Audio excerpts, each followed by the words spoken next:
There is a particular moment that still lives in the body long after the words have faded. It's not loud. It doesn't announce itself. It arrives quietly, like a subtle tightening in the chest when you feel something rising and instinctively push it back down.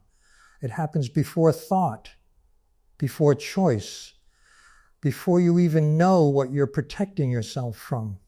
Maybe it starts with a memory you can't quite place, a look that lingered too long, a sigh that carried more weight than words, a pause that made you wonder if you had said too much, felt too deeply, existed too loudly.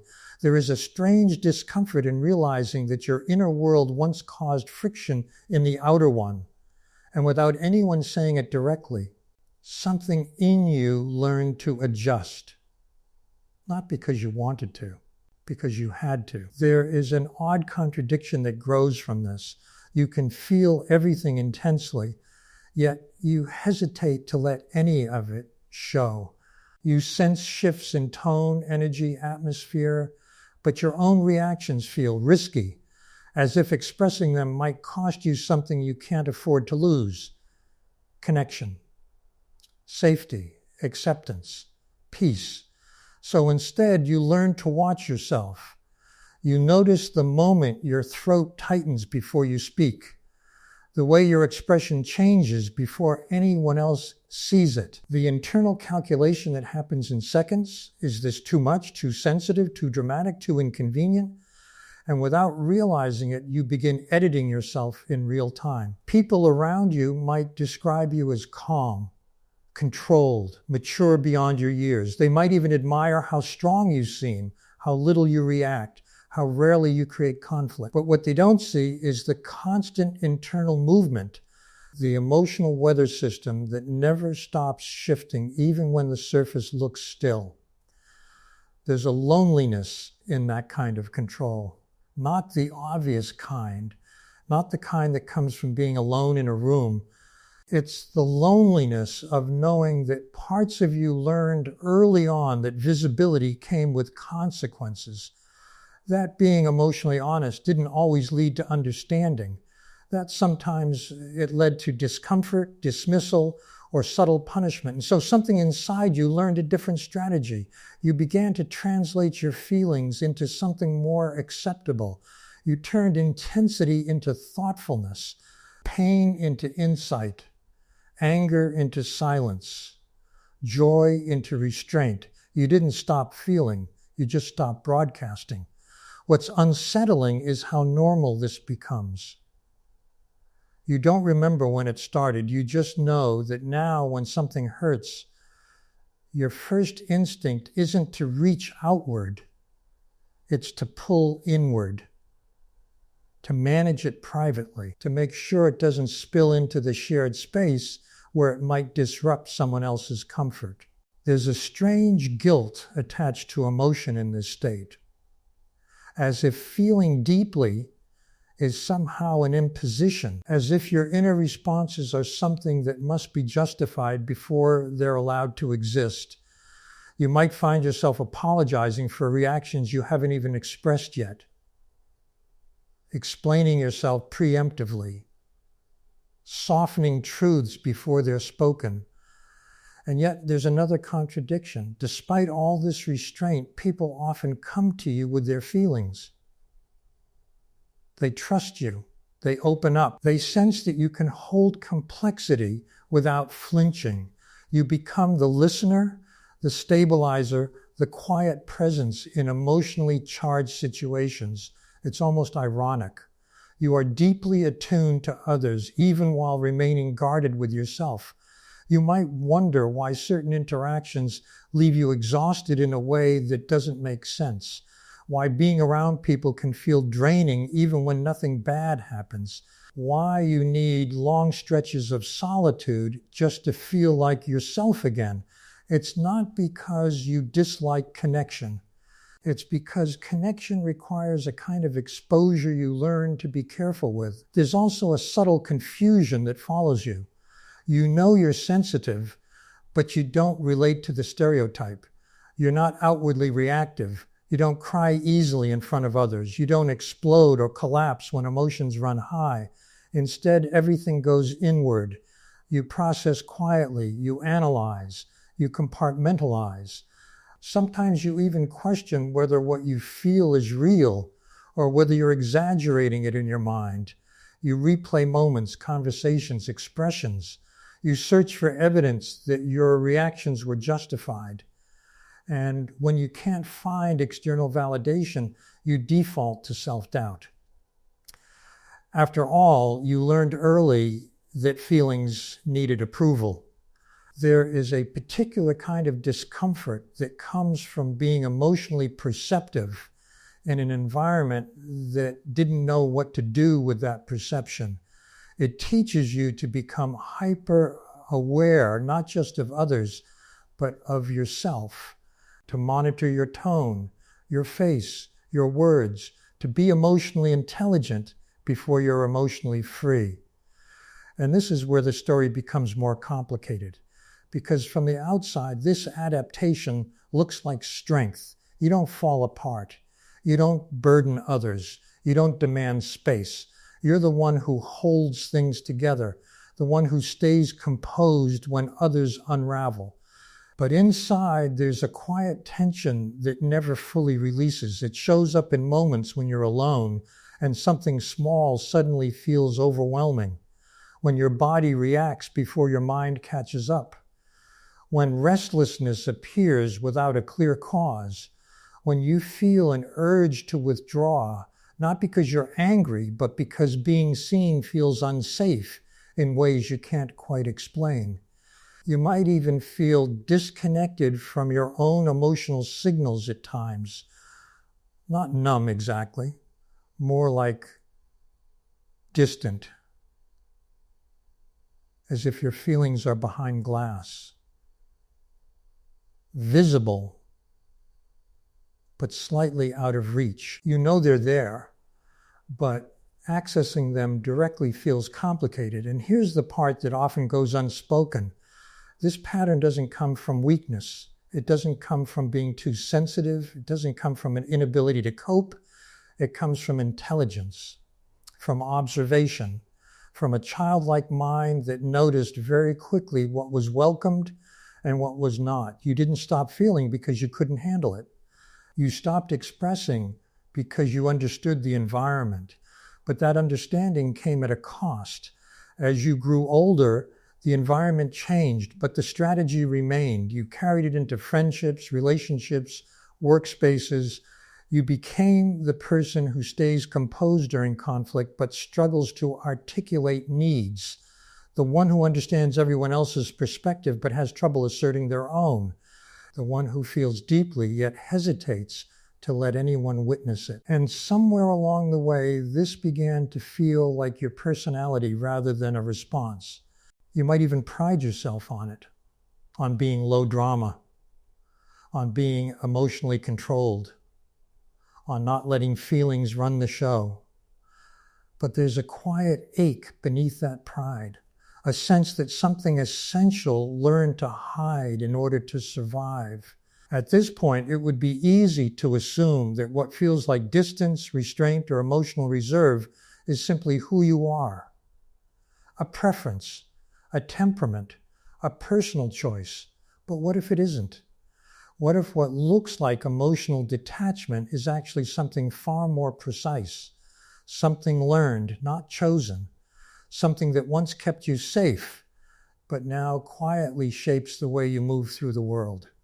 There's a moment, usually later in life, when this realization begins to surface. It doesn't arrive as clarity. It arrives as discomfort, as a subtle mismatch between who you are internally and how you show up externally, as the sense that you are constantly translating yourself instead of speaking directly. And that's when the deeper question emerges. What happens to a person who learns early that their feelings create tension instead of connection? What do they become? What most people never consider is that restraint can be just as shaped by experience as expression. Silence can be learned. Stillness can be practiced. And composure can be a response, not a trait. When someone grows up in an environment where emotional reactions were met with disapproval, ridicule, dismissal, or discomfort, something subtle but profound occurs. The message isn't always delivered through harsh words. Sometimes it's conveyed through raised eyebrows, long pauses, a sudden shift in tone, or the quiet withdrawal of warmth. Over time, the nervous system learns the pattern before the mind can articulate it. Expression equals risk, so the safest option becomes internalization. This is the point where what looks like emotional maturity on the outside is actually a highly refined form of self-monitoring on the inside. You don't just feel, you evaluate the feeling, you assess its impact, you decide whether it's worth revealing, and most of the time you decide it isn't. Here is the unsettling truth that often takes years to recognize. You weren't taught how to feel. You were taught how to manage your impact. That distinction changes everything, because once you see it, you begin to understand why certain situations affect you so deeply, why being misunderstood feels intolerable, why invalidation cuts so sharply, why even gentle feedback can feel like a threat if it echoes the old message that your inner experience is somehow wrong, excessive, or inconvenient. The core belief that forms in this environment is quiet but powerful. My feelings create problems, not because anyone explicitly said it that way, but because every corrective response reinforced the same lesson. And so over time, you learn to preempt those responses by adjusting yourself before anyone else had the chance to.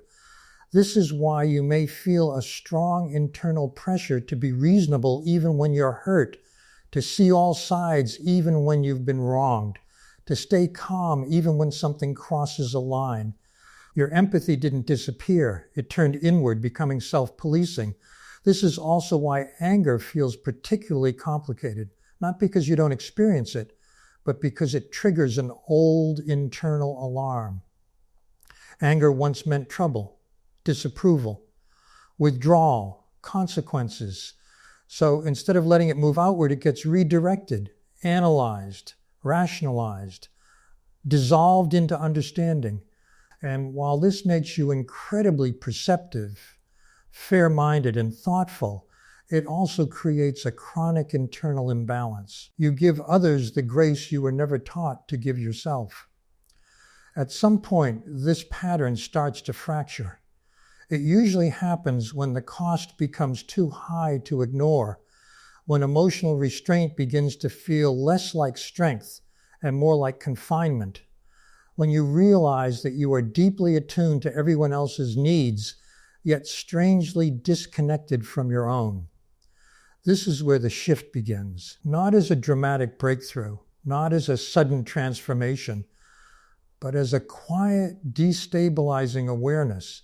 You start to notice how often you override your instincts, how quickly you minimize your reactions, how rarely you let yourself respond without first filtering the response through someone else's comfort. And you begin to question whether this is actually who you are or simply who you learn to be. Here is the part that can feel deeply unsettling. What developed in you was not emotional weakness. It was emotional compression, a learned narrowing of expression designed to reduce friction in an environment that couldn't accommodate depth. And compression over time creates pressure. This pressure doesn't disappear on its own. It shows up in delayed reactions, sudden exhaustion, emotional shutdowns, or a persistent sense of being misunderstood, even when no one is actively misunderstanding you. It can also show up as hyperindependence, difficulty asking for support, or a belief that vulnerability must be earned through extraordinary circumstances. You may have noticed that you feel safest when you are in control of your emotional exposure, when you choose carefully who sees what, when intimacy is regulated rather than spontaneous. This isn't avoidance. It's precision born from experience. But here is the deeper psychological truth. The part of you that learned to hide your feelings didn't do so because your feelings were wrong. It did so because the environment lacked the capacity to respond appropriately. And when that realization lands, it changes the narrative. Suddenly, what you thought was emotional distance becomes discernment. What you labeled as detachment becomes selectivity. What you assumed was self-denial reveals itself as a protective intelligence that adapted to survive. Yet survival strategies are not meant to become life sentences. The challenge now is not to force expression, but to reintroduce choice, to recognize that the same awareness that once taught you to suppress can now teach you when it is safe to emerge, to learn that emotional visibility does not have to be all or nothing, that you are allowed to exist fully without explaining yourself into palatability. This is not a comforting realization. It's destabilizing, because it asks you to question an identity that once kept you safe. It asks you to sit with feelings you were trained to manage quietly. It asks you to consider that your restraint was never the absence of depth, but evidence of it. And it leaves you with a final, unresolved question. If you no longer need to hide your feelings to be accepted, who are you without the armor? That question doesn't demand an immediate answer. It demands presence, patience, and the willingness to sit with the discomfort of becoming visible to yourself first. Because the most profound shift isn't learning how to express more. It's learning that you were never wrong for feeling in the first place.